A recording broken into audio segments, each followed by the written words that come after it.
প্রিয় বন্ধুরা, চ্যানেল বং ভাষায় স্বাগত। আজকের বিষয় শব্দার্থ তত্ত্ব। তো বন্ধুরা, তোমরা জানো উচ্চ মাধ্যমিকের তৃতীয় সেমে পরীক্ষা হবে ওএমআর শিটে। সুতরাং প্রশ্ন হবে এমসিকিউ। তাই প্রত্যেকটি অধ্যায় খুঁটিয়ে খুঁটিয়ে পড়া অত্যন্ত জরুরি। তো তোমাদের সুবিধার্থে আমি আজকের শেয়ার করতে চলেছি শব্দার্থ তত্ত্বের বেশ কিছু গুরুত্বপূর্ণ প্রশ্ন, যা আমার কাছে মনে হয়েছে এই এমসিকিউ প্রশ্ন উত্তরের জন্য খুবই গুরুত্বপূর্ণ।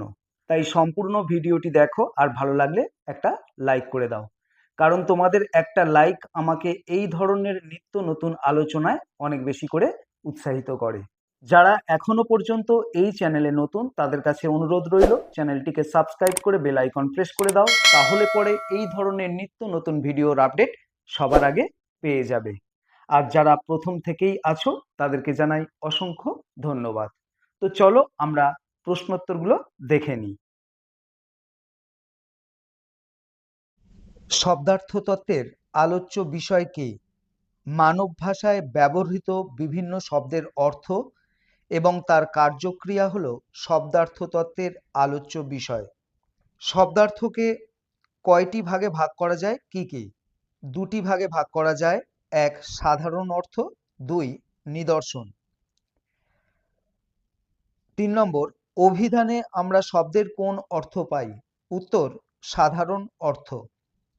অর্থ শব্দটির মধ্য দিয়ে কি বোঝানো হয়?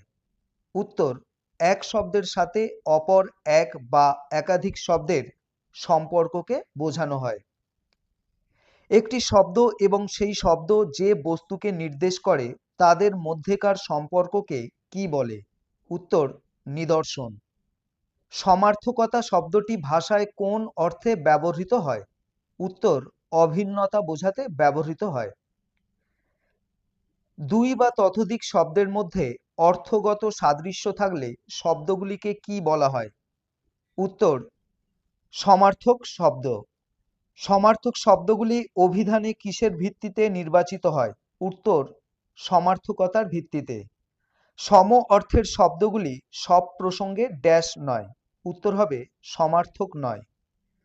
দুই বা ততোধিক শব্দের মধ্যে অর্থের বৈপরীত্য থাকলে তাদের কি বলা হয়? উত্তর, বিপরীতার্থক শব্দ। বাংলায় কোন উপসর্গ যোগ করে বিপরীতার্থক শব্দ সৃষ্টি করা হয়? উত্তর, নেতিবাচক উপসর্গ যোগে।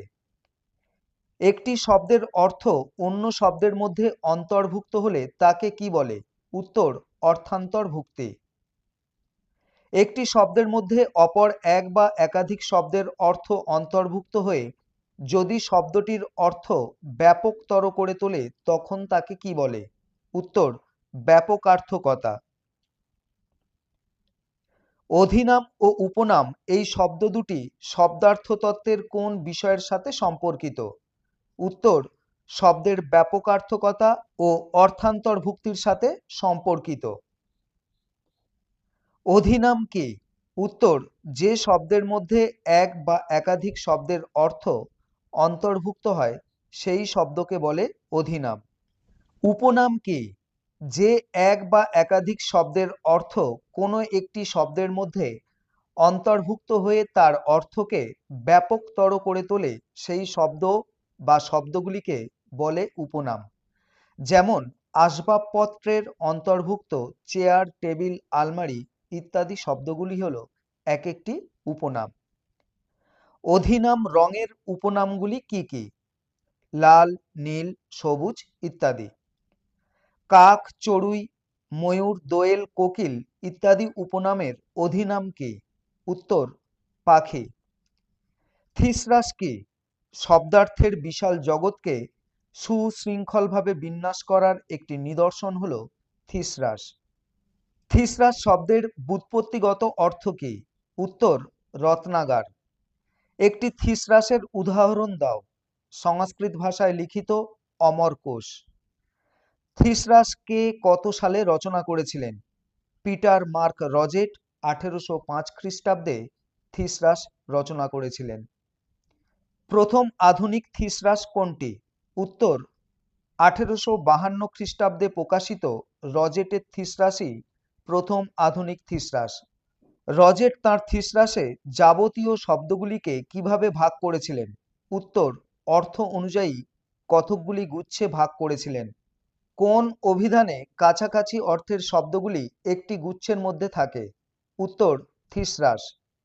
Thesaurus of English language words and phrases গ্রন্থটি কে রচনা করেন? উত্তর, পিটার মার্ক রজেট। প্রয়োগতত্ত্বের আলোচ্য বিষয় কি?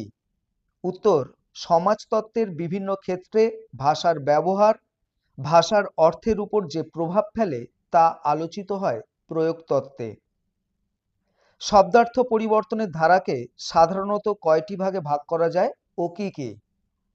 সাধারণত 3টি ভাগে ভাগ করা যায়, যেমন শব্দার্থের প্রসার, শব্দার্থের সংকোচ ও শব্দার্থের রূপান্তর। তবে এছাড়া আরও দুটি রয়েছে, শব্দার্থের উৎকর্ষ ও শব্দার্থের অপকর্ষ।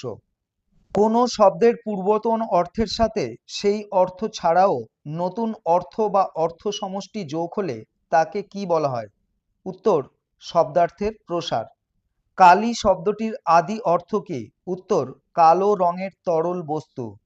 গাং শব্দের উৎপত্তি কোথা থেকে হয়েছে? উত্তর, গঙ্গা থেকে। পরশু শব্দটির আদি অর্থ কি ছিল? আগামীকালের পরের দিন। কোনো শব্দ যখন আদি অর্থের তুলনায় পরিবর্তিত অর্থে ব্যাপকতা হারায় তখন তাকে কি বলে? উত্তর, শব্দার্থের সংকোচ। অন্ন শব্দের আদি অর্থ কি? উত্তর, খাদ্য। মৃগ শব্দের আদি অর্থ কি? উত্তর, বন্য জন্তু। শাখা মৃগ শব্দের অর্থ কি? উত্তর, বানর। মুনিশ শব্দটির উৎস কোথা থেকে? উত্তর, মানুষ বা মনুষ্য থেকে। কোনো শব্দ যখন তার আদি অর্থ হারিয়ে পরিবর্তিত নতুন অর্থ ধারণ করে বা আদি অর্থের সঙ্গে পরিবর্তিত অর্থের যোগসূত্র হারিয়ে ফেলে তখন তাকে কি বলে? উত্তর, শব্দার্থের রূপান্তর। ভাত শব্দের আদি অর্থ কি? উত্তর, প্রাপ্য খাদ্যের অংশ। কলম শব্দের আদি অর্থ কি? উত্তর, স্বর বা খাগ। দারুণ শব্দের আদি অর্থ কি? দারু বা কাষ্ঠ নির্মিত। শব্দ যখন তার মূল অর্থ পরিত্যাগ করে অপেক্ষাকৃত উন্নততর অর্থ গ্রহণ করে তখন তাকে কি বলা হয়? উত্তর, শব্দার্থের উৎকর্ষ। শব্দ যখন তার মূল অর্থ পরিহার করে অপেক্ষাকৃত নিম্নমানের অর্থ বহন করে তখন তাকে কি বলা হয়? উত্তর, শব্দার্থের অপকর্ষ। আজকের এই প্রশ্নোত্তরগুলো তোমাদের কেমন লাগলো অবশ্যই কমেন্ট করে জানিও আর শেয়ার করতে ভুলো না। আজ এই পর্যন্ত, আবার দেখা হবে আগামী পর্বে সম্পূর্ণ একটি নতুন বিষয়ের সঙ্গে। প্রত্যেকে ভালো থেকো, সুস্থ থেকো।